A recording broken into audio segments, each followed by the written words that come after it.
wala ya'uduhu hifzuhuma sebanyak 3 kali.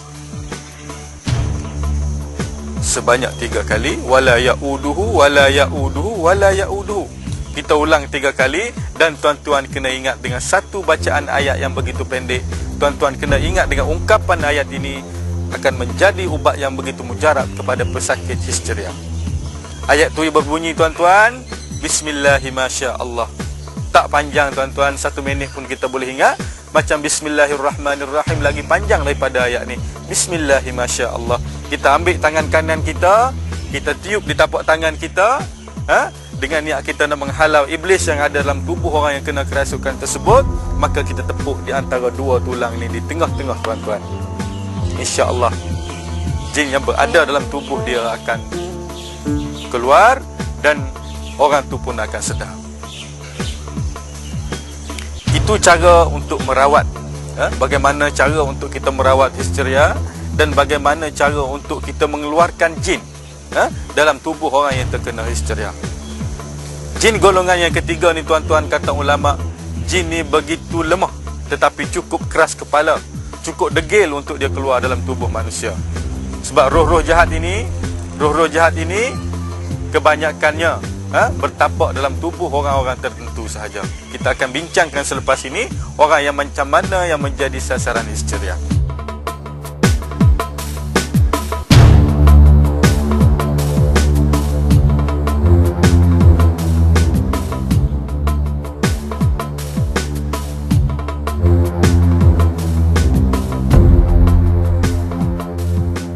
Tuan-tuan rahimakumullah, pada kesempatan ini juga saya ingin menyentuh berkenaan di mana biasanya histeria berlaku. Tolong ambil perhatian sekiranya tuan-tuan seorang guru. Tolong ambil perhatian sekiranya tuan-tuan seorang warden. Tolong ambil perhatian sekiranya tuan-tuan mempunyai ramai anak murid. Boleh dikatakan 80 kes histeria berlaku adalah di sekolah-sekolah agama, di asrama sekolah-sekolah agama, di asrama sekolah-sekolah tahfiz Al-Quran, dan juga di pondok-pondok.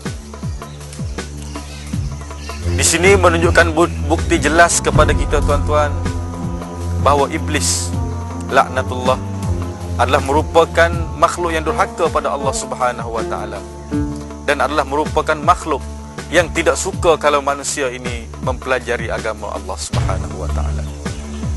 Sebab iblis sudah bersumpah dalam Al-Quranul Karim, fabima aghwaytani la'aqudanna lahum siratakal mustaqim. Iblis sudah bersumpah depan Allah Subhanahu wa taala bahawa dia nak memesongkan anak Adam. Dia nak memesongkan anak Adam daripada jalan yang lurus. Dan iblis juga telah bersumpah dengan anak Adam, di depan Allah Subhanahu wa taala supaya dia nak mengganggu anak Adam yang mempelajari ilmu agama dengan penuh keikhlasan. Jadi kes-kes seumpama ini banyak kita kendalikan. Kes-kes seumpama ini tidak asing bagi kita dalam tim perubatan ini mengendalikan kes-kes histeria begitu banyak. Kalau seorang kena tak menjadi masalah tuan-tuan. Ini dalam satu sekolah 50-60 orang sekali kena. Kita pergi seorang, kita nak buat macam mana? Kita pun naik pening dengan kes yang histeria ini. Dan inilah kita nak tengok bahawa sekolah-sekolah agama, sekolah-sekolah tahfiz merupakan tumpuan iblis kepada pelajar-pelajarnya. Untuk mendapat histeria ini resikonya begitu tinggi. Cuba kita tengok tuan-tuan, sekolah-sekolah Cina, Chenghua, ataupun sekolah jenis kebangsaan Tamil, ada tak kita dengar ada berlaku kes histeria? Tak ada tuan-tuan. Tetapi kalau sekolah agama, sekolah Arab, cukup famous benda ni berlaku. Sebab apa? Iblis tak boleh tengok manusia ini mempelajari ilmu-ilmu Allah Subhanahu wa taala.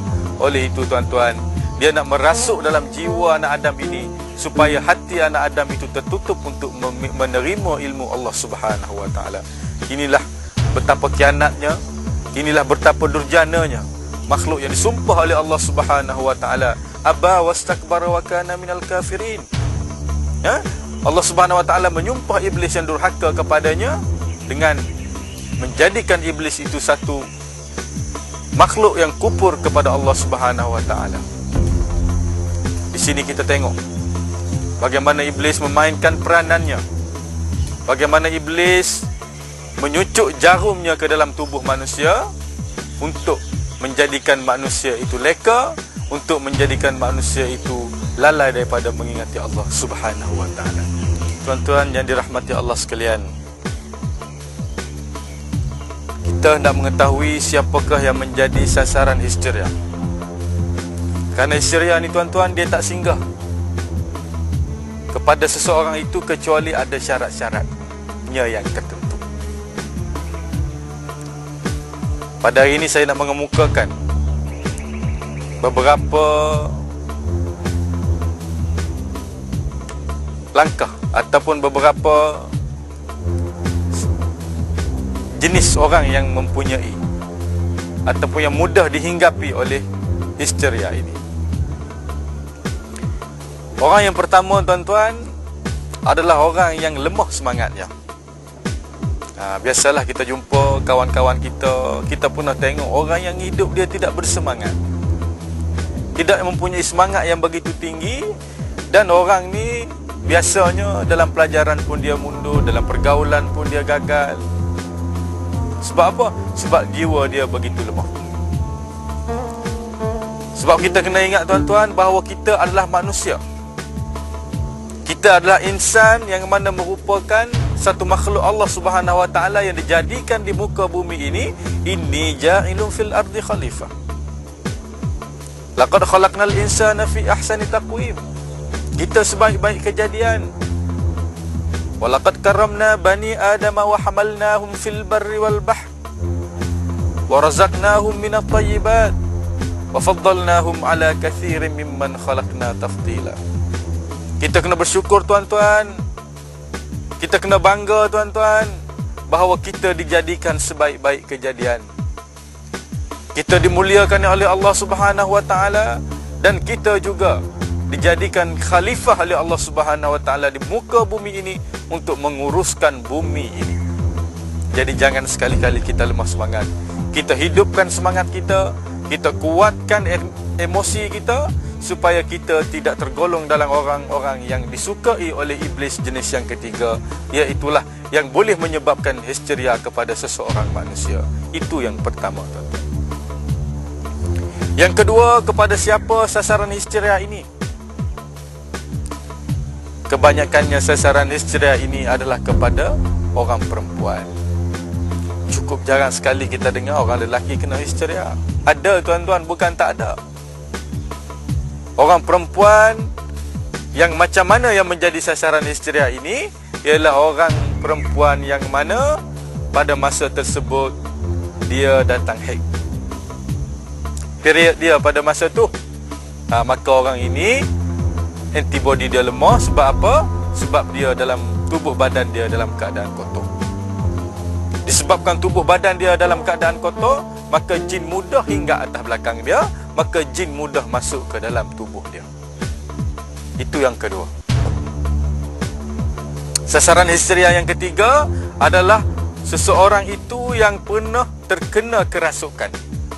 Tak kira lah 10 tahun lalu ke, 5 tahun lalu ke, 2 bulan lalu ke, orang ni yang pernah kena kerasukan.